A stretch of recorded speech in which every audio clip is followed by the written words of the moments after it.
राधा वल्लभ सरकार की जय। सद्गुरुदेव भगवान की जय। ना गुरुरधिकं तत्त्वं ना गुरुरधिकं तपः ना गुरुरधिकं ज्ञानं तस्मै श्री गुरुवे नमः। प्यारे प्रभु प्रेमियों, नित्य प्रति भगवान के पावन सत्संग में आप सभी भक्तजन भगवान का रोज़ प्यारा प्यारा आप सत्संग श्रवण करते हैं। इसी कड़ी में आजकल हम भक्त जयदेव कवि जो भगवान जगन्नाथ के बहुत ही प्यारे भक्त हुए, आप सभी का पावन जीवन चरित्र श्रवण कर रहे हैं। प्यारे भक्तों, आप सभी ने कल श्रवण किया कि किस तरह से राजा ने ऐलान कर दिया कि हर व्यक्ति नित्य प्रति गीत गोविंद के महत्व को जान करके अपनी प्रजा को कहा कि रोज हर व्यक्ति गीत गोविंद का पाठ करेगा। और धीरे धीरे धीरे धीरे भक्तों, जयदेव कवि का चारों दिशाओं में नाम हो गया, क्योंकि भगवान प्रसन्न हो गए ना। और भगवान की कृपा, भगवान की दया जिस पर हो जाए, संसार अपने आप प्यार करने लगता है भैया। और बहुत ही वैराग्यशील मूर्ति, त्यागशील मूर्ति, सहनशीलता मूर्ति भक्त जयदेव, बहुत ही प्यारे भक्त हैं। प्यारे प्रभु प्रेमियों, एक बार भक्त जयदेव जी को एक भक्त ने, एक सेवक ने, एक शिष्य ने अपने घर बुलाया और खूब मान सम्मान किया, खूब स्नेह किया। और दक्षिणा में जब प्रसाद देने के बाद दक्षिणा का आग्रह किया, और दक्षिणा में आग्रह करके कुछ मोहरें, सोने की कुछ मोहरें देने, एक वस्त्र में बांध के और जयदेव कवि को देने लगे। आपने मना कर दिया, कहा नहीं नहीं नहीं, क्षमा करना, ये मोहरें, ये चादर, ये मोहरें, ये सब मुझे नहीं चाहिए, ये सब से मैं दूर हूँ, मुझे इसकी आवश्यकता नहीं है। लेकिन भक्त तो बोला नहीं महाराज, ये तो लगेगा, क्योंकि आपने मेरे घर प्रसाद पाया है तो बिना दक्षिणा के। तो उसने जबरदस्ती वस्त्र के अंदर वो मोहरें की पोटली बांध दी। और लेकिन भक्त ने मोहरों की पोटली बांध दी, और कवि जयदेव जी तो बिना कुछ लिए अपने आश्रम को चल दिए। पीछे से 2-4 बंदे भेजे, कहा भैया ये देखिए आओ महाराज की झोली। तो लोगों ने जबरदस्ती, जो सेवक लोग थे वो जबरदस्ती उन्होंने दिया। रास्ते में जब आ रहे थे भक्तों, तो कुछ रास्ते में ठग मिल गए। अब ठग रास्ते में उन्होंने देखा कि महाराज तो कुछ लेके जा रहे हैं, तो आपने उनसे पूछा कि तुम लोग कहाँ जाओगे। वो ठग जा रहे थे ना, ठगों की तो नज़र से ही पहचान गए थे भक्त जयदेव जी। पूछा भैया कहाँ जाओगे, तो ठगों ने भी एकदम तगड़ा जवाब दिया, महाराज जहाँ तुम जा रहे हो ना, जिस गांव में, हाँ बस वहीं हम जाएंगे। जयदेव स्वामी जी ने कहा समझ गया समझ गया, ठीक है भैया। अब क्योंकि भक्त जयदेव जी तो समझ गए थे कि ये ठग हैं, तो आपने क्या किया, आपने गांठ खोलकर सब मोहरें वो जो चोर थे, ठग थे, पीछे लग गए थे, उनको ही दे दी। और कहा ये अब तो जिथों मैं जा रहा हूँ, जिस पिंड में, जिस गांव में, वहीं तुम जा रहे हो, तो लो ये मेरी मोहरें वहाँ तक ले चलो, इन्हें लीजिए, और जब हम गांव में पहुँच जाएंगे तो जब मेरी इच्छा होगी मैं इसमें ले लूँगा, और मुझे भी उसी गांव में चलना है, और जो गांव में चल के मुझे दे देना, थोड़ा बहुत आपको लगे तो नहीं, कोई बात नहीं, ऐसा बोल के, और वो सोने की जो मोहरें थी वो ठगों को दे दी। हाँ, वो चोरों ने समझा कमाल हो गया, कोई बात नहीं, जाना तो दोनों को एक ही स्थान पे। तो बाबा तो गलत समझ गए, हमें तो उधर नहीं जाना, हम तो ठग हैं। लेकिन बाबा तो सब जानते थे ना, भक्त जयदेव तो, क्योंकि साक्षात भगवान जगन्नाथ जी की कृपा है। पहले ही मोहरें दे दी, बोले इनको रखिए, ले चलिए, वहीं ले लूँगा। प्यारे भक्तों, लेकिन वो जो ठग लोग थे ना, 4 बंदे थे, उन दुष्टों ने अपने मन में बड़ा सोच विचार करने लगे। वो लोग विचार करने लगे, देखो हमने तो चालाकी की है, लेकिन इन्होंने भी हमारे साथ चालाकी की है। अभी तो ये बाबा ने भयवश हमको सब धन बिना मांगे दे दिया, हमें सौंप दिया है, परंतु इनके मन में यही है कि यहाँ से तो चलने दो, आगे जब नगर आवेगा तो शीघ्र ही इन सबों को पकड़वा दूंगा। यानी वो चोरों को सब कुछ दे दिया, लेकिन चोरों के अंदर पाप आ रहा है। चोर सोच रहे हैं बाबा हम तो चालाक हैं ही, लेकिन बाबा भी चालाक है। कहता है पूरा सोना दे दिया और कहता है गांव में चल के ले लूंगा, ये जरूर आगे चल के हमको पकड़वा देगा राजा के सिपाहियों से। ठग ऐसा मार्ग में विचार कर रहे हैं। और प्यारे भक्तों, भक्त जयदेव तो उनको तो कोई चिंता है नहीं, वो आगे आगे चल गए, वो पीछे पीछे, वो बिछड़ गए, कोई बात नहीं। अब वो तो आराम से आ रहे हैं। अब ये लोग आपस में ना विचार करने लगे, क्या करें। देखो, जिस चीज को हम लूटने के लिए आए थे तो वो वस्तु तो हमको मिल गई, लेकिन अब क्या करना चाहिए।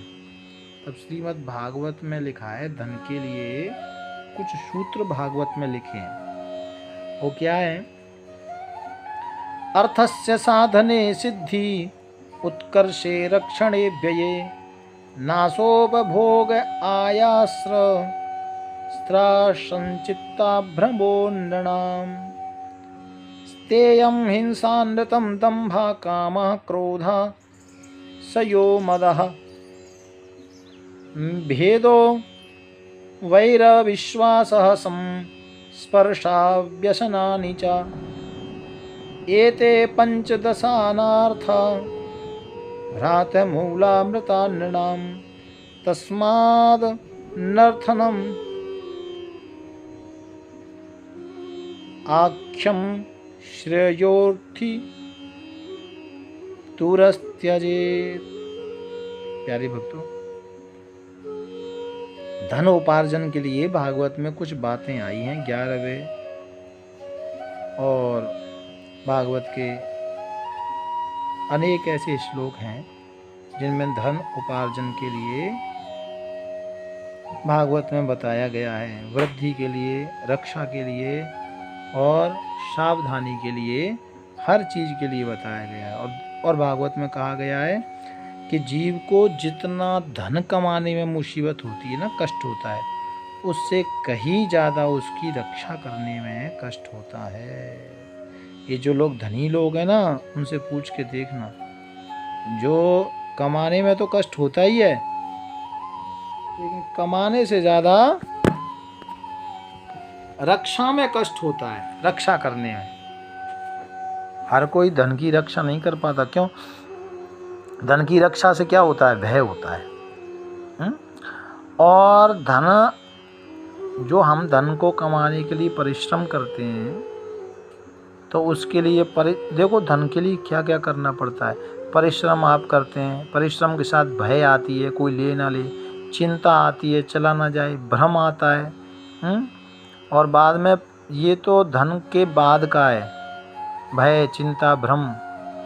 और कमाने के लिए चोरी, हिंसा, झूठ, मिथ्या भाषण, पाखंड, काम, क्रोध, गर्व, अहंकार, भेद बुद्धि, अविश्वास, स्पर्धा, होड़, ईर्षा, स्तुति, दूत, मद्य, है ना, ये व्यसन साथ में आते हैं।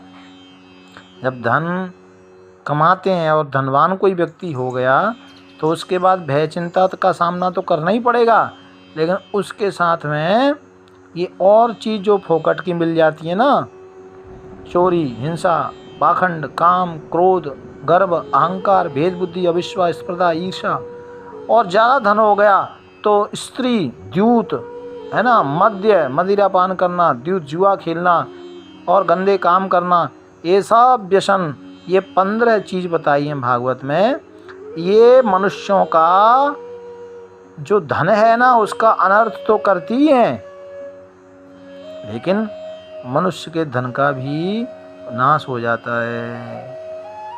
इसलिए ज़्यादा धन हो घर में भैया, और ज़्यादा धन बढ़ रहा हो तो खुशी ना हो उसके लिए। उस धन को दान पुण्य में लगाएं, अच्छे कार्य में लगाएं, तो वो धन बढ़ेगा और बराबर चलता रहेगा। यदि धन रुक गया, आपने धन को रोक दिया, तो फिर भैया रे वो डॉक्टरों के पास जाएगा, वकीलों के पास जाएगा या गंदे कार्यों में चला जाएगा। इसलिए जो ठाकुर जी ने धन दिया है उस धन को देखो, उस धन को भगवान के कार्य में लगाना ही चाहिए। कल्याणकामी पुरुष को अर्थ नामधारी इस अनर्थ को दूर ही छोड़ देना चाहिए। क्यों? क्योंकि इससे क्या काम, क्रोध, लोभ, मत्सर, ईर्ष्या, द्वेष, राग सब प्रकट, ये धन के साथ में, ये सब गिफ्ट में मिलते हैं भैया, सब धन के साथ आते हैं। एक धन के साथ कितनी बीमारियां हैं और हम लोग समझ ही नहीं पाते हैं कि ये चक्कर क्या हो कैसे रहा है, समझ में आता नहीं, लेकिन रोग तो वो धन के साथ ही आ रहा है। प्यारे भक्तों, इधर तो भक्त जयदेव जी ने सारे ठगों को अपना सारा सब कुछ द्रव्य दे दिया, लेकिन वो तो जा रहे हैं पीछे पीछे, महात्मा जा रहे हैं। पैसा पापी परिश के साधु लगावे पाप, और विमुख करे गुरु इष्ट ते उपजावे संताप। भैया ज़्यादा पैसा ना वो पाप लाता है ना, और साधु संतों के पास है तो भी मुझे लगता है कि वो डिस्टर्ब ही करता है, वो भजन नहीं होने देता है। भजन करने के लिए पैसा होगा तो भजन नहीं होगा, ये पक्की बात है भैया रे। हाँ, क्योंकि विमुख करे गुरु इष्ट ते उपजावे संताप, ये ज़्यादा बहुत ज़्यादा पैसा आए और विवेक ना आए साथ में, तो फिर क्या होगा? भगवान से विमुख हो जाते हैं, गुरु से विमुख हो जाते हैं, इष्ट देव से विमुख हो जाते हैं। जो अच्छा ज्ञान है उससे वो समाप्त हो जाता। उपजावे संताप ज्ञान वैराग्य विरागे।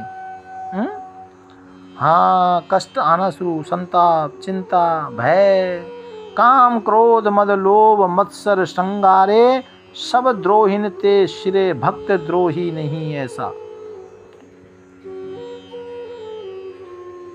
और भगवत रसिक अनन्य भूल जन परसों पैसा। ये पैसा इतनी बड़ी बीमारी बताई है संतों ने कि इसके बाद इसमें जो पड़ गया, धन के उपार्जन में, धन में जो आ गया ना भैया रे, ना वो कोई भजन कर सकता ना कुछ नहीं कर।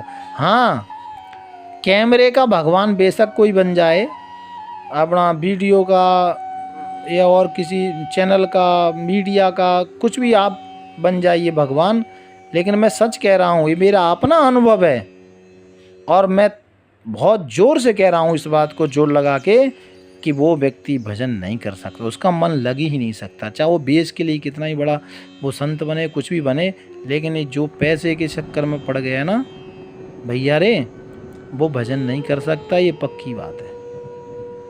क्योंकि भजन तो पैसा पापी परख के साधु लगावे पाप, विमुख करे गुरु इष्ट को बुझे। पैसा आ गया तो पाप का आया ना, कोई कम फैक्ट्री तो लगी नहीं ना, तो फिर ये आएगा तो भजन से हटाएगा, पाप देगा, पाप में पटकेगा, साधु का मन भटकेगा है और भगवान से विमुख करेगा। वैसे साज सज्जा में और वेशभूषा में और उसमें कोई कमी नहीं रहेगी, वहाँ तो वैभव नजर आएगा, लेकिन भगवान के पास वो वैभव नजर नहीं आएगा। इसलिए कहता हूँ, संतों ने जो कहा है ना, बस कबीरा इतना साईं इतना दीजिए जामे कुटुंब समाए, ठीक है ना, इतना भगवान से करो। इससे ज़्यादा यदि आप करते हैं तो आप समझ लेना कि आप बीमारी की ओर बढ़ चुके है ना। और ये बीमारी जो हमारे शरीर की है ना, ये बीमारी नहीं, असली बीमारी तो वो है जो शरीर के अंदर, जिनको हम जान नहीं पा रहे। खैर, अस्तु, भाव प्यार से राधे राधे राधे राधे।